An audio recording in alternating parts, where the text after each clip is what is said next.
día para todos. Mi nombre es Leonardo Uribe Guerrero. Soy estudiante de Ingeniería de Sistemas de la Universidad Nacional Abierta y a Distancia. A continuación voy a hacer un resumen sobre el origen y la evolución de las bases de datos. Primero voy a hablar sobre la definición de una base de datos, la definición de un sistema de gestión de datos, el origen de las bases de datos, la evolución y una opinión y tendencias sobre hacia dónde se dirigen las bases de datos.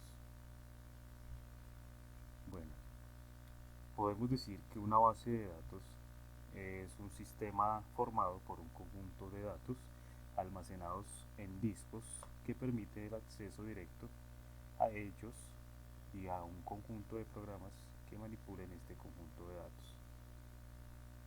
También podría decirse que en una primera aproximación, una base de datos es un conjunto de información relacionada que se encuentra agrupada o estructurada.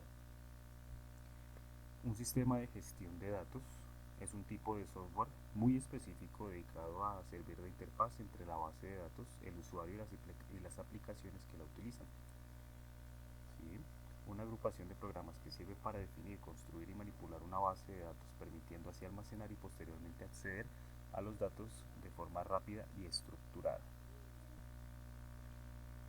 Los orígenes de las bases de datos se dan en la antigüedad como formas de registros que ya tenían nuestros antepasados, principalmente en bibliotecas, en escritos, en papiros. Se utilizaban para recoger información principalmente de las cosechas o de los censos poblacionales.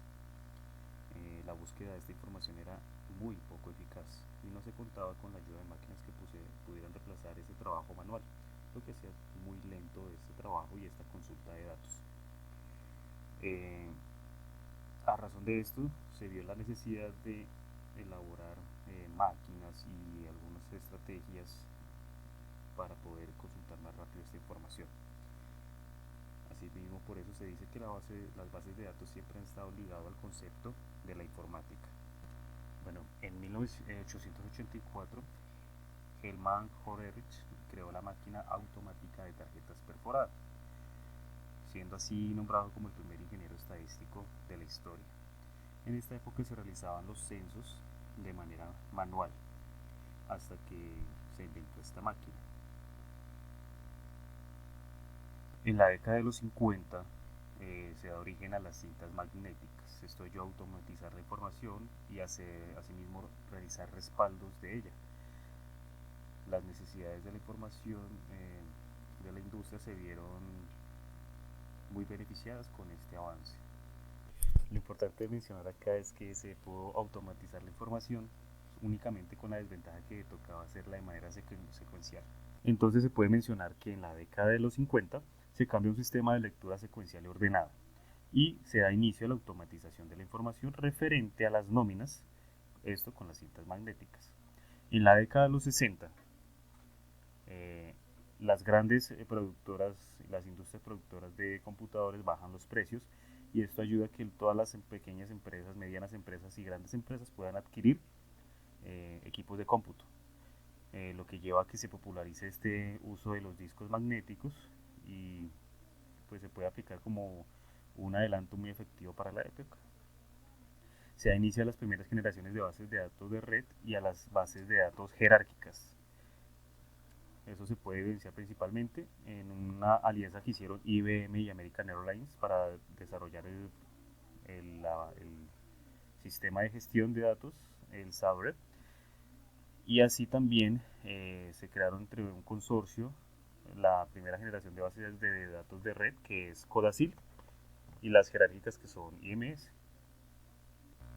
El Conference on Data System Language, que es el consorcio CODASIL, tenía como objeto regular el lenguaje de programación estándar para que pudiera usarse en multitud de ordenadores.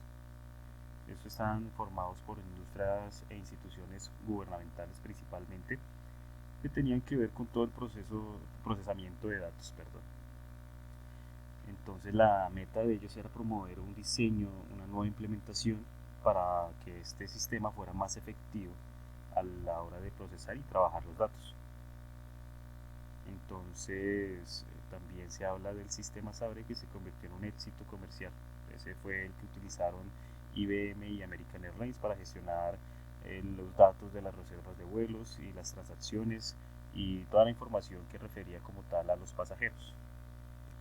Ya en la década de los 70, el científico Edgar Franco, de origen inglés, fue quien definió el modelo relacional. El multimillonario Lawrence Ellison pudo desarrollar el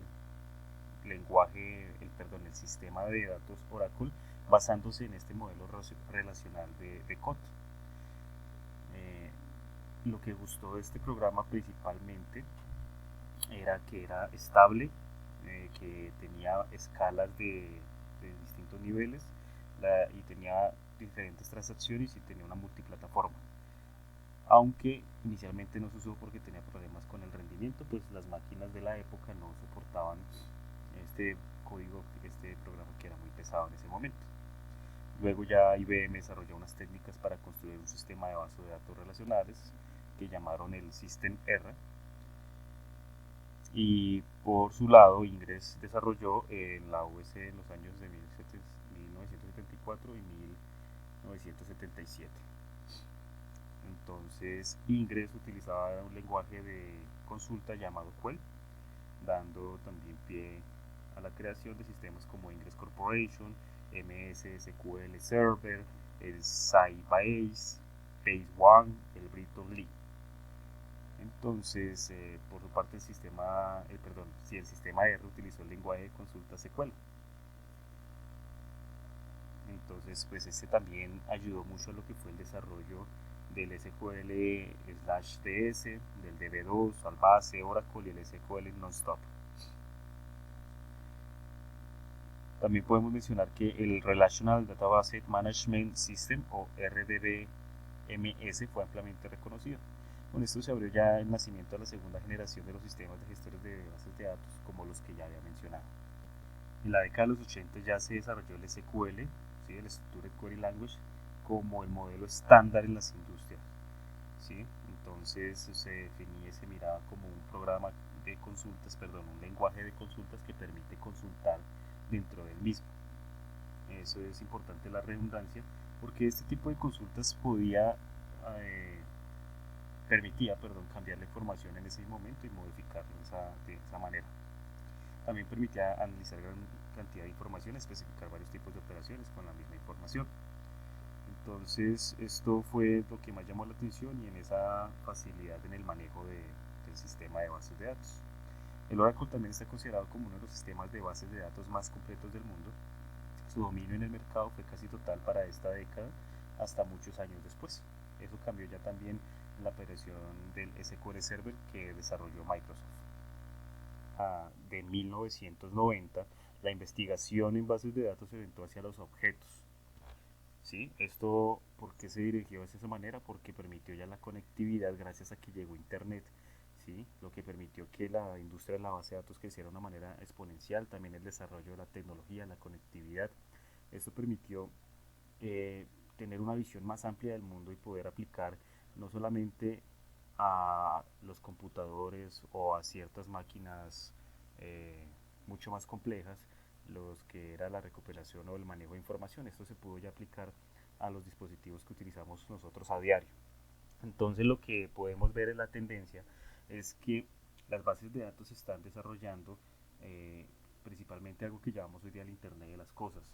Gracias a los gigantes de Internet y a la conectividad que tenemos con nuestros dispositivos personales, permite recopilar gran cantidad de información principalmente sobre nuestros hábitos para que las cosas, nuestros objetos cotidianos nos brinden a nosotros opciones frente a nuestras rutinas, hacia nuestros gustos para ir mirándolo de esa manera. Esa es una de las tendencias que yo miro al respecto. Bueno, gracias por su atención.